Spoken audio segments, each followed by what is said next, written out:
आपल्या सर्वांचं खूप खूप स्वागत आहे। तुम्हाला दिसत असेल की मी इथं सी काढलेला आहे आणि एका साइडला क काढले आणि एका साइडला स काढले। तर याच्यावरून लक्षात येत असेल तुमच्या की खूप सारा गोंधळ होत असतो की सी नी सुरुवात होणारे जे शब्द असतात ते स नी उच्चार करायचा का क नी उच्चार करायचा, तर तेच आपण आज या व्हिडिओ मध्ये बघणार आहोत। अगदी सोपीशी टिप मी इकडे सांगणार आहे, तुमच्या लगेच लक्षात राहणारी अशी आहे। इथं मी एका साइडला लिहिते सी पासून क का सी पासून स, ए ई आय ओ यू हे जे 5 ओव्हल्स आहे, हो की नाही, हे तुम्हा सगळ्यांना माहिती आहे। आता याच्यावरूनच आपण बघणार आहोत की सी ला क कधी बोलायचं आणि स कधी बोलायचं। तर सी नंतर ए ओ यू आणि बघा आणि इतर कॉन्सोनंट येतात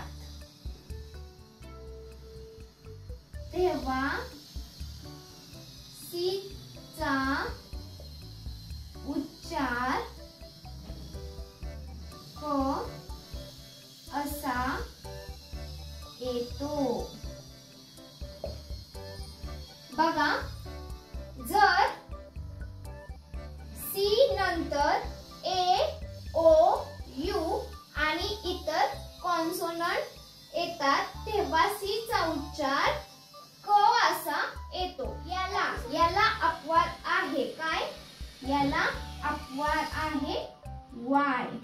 जर वाय आलं तर सी चा उच्चार स असा होतो। समजलं?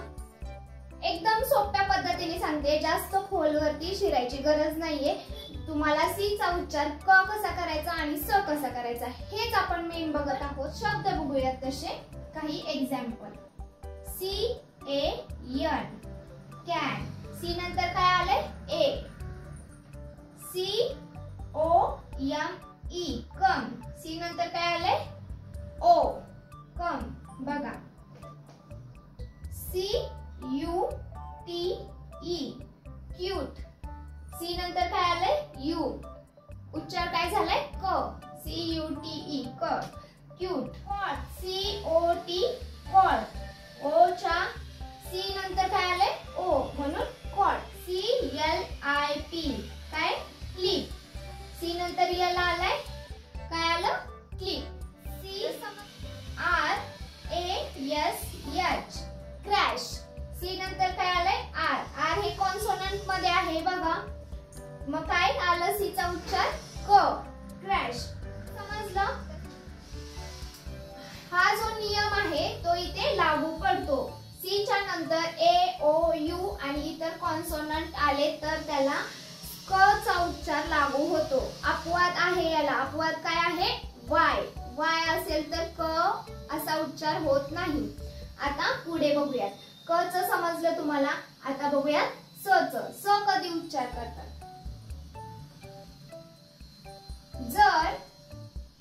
जर सी नंतर ई आय आणि वाय हे जर आले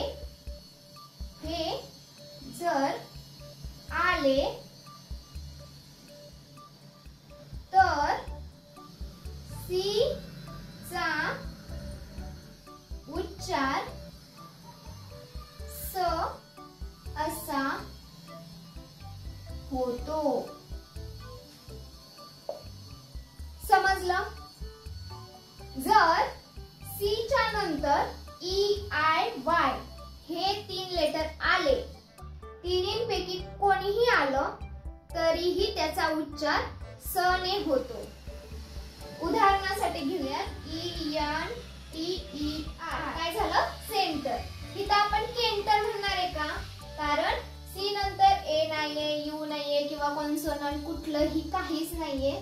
सी नंतर काय आहे ई, इथं आहे ई, सी नंतर आहे ई म्हणून उच्चार आलाय स ने, सेंटर सेंटर। त्यानंतर घेऊयात CYCLE. काय आला आहे इथं? Y. मग उच्चार कशाने होणार? सने. सायकल. ELL. सेल. E आहे म्हणून C चा उच्चार स आला आहे. C नंतर E आहे म्हणून उच्चार काय आला? स. सेल. आता इथे काय आहे?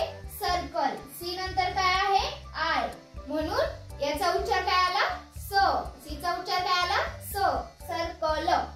तर समजलं स चा उच्चार कधी येतो? C मध्ये स चा उच्चार कधी येतो? जर C नंतर EIY हे जर आले तर C चा उच्चार स असा होतो. तर C चा उच्चार स असा होतो. एवढं सोपं आहे. हे जर तुम्ही लक्षात ठेवलं तर तुमचा गोंधळ होणार नाही की हे सुरुवात क ने होते का स ने होते. C नक्की म्हणजे क साठी वापरायचं का स साठी वापरायचं हे तुम्ही या पद्धतीने लक्षात ठेवू शकता. C नंतर जर A, O, U आणि इतर कॉन्सोनंट म्हणजेच व्यंजन जर आले तर उच्चार कशाने होतो? क ने होतो. आणि C नंतर जर E, I आणि Y हे जर आलं तर उच्चार काय होतो? उच्चार होतो स ने. समजलं? आवडला असेल व्हिडिओ तर लाईक करा आणि प्लीज कोणी नवीन असेल आपल्या चॅनलवर तर नक्की सबस्क्राईब करा. भेटूयात पुढल्या व्हिडिओमध्ये. धन्यवाद.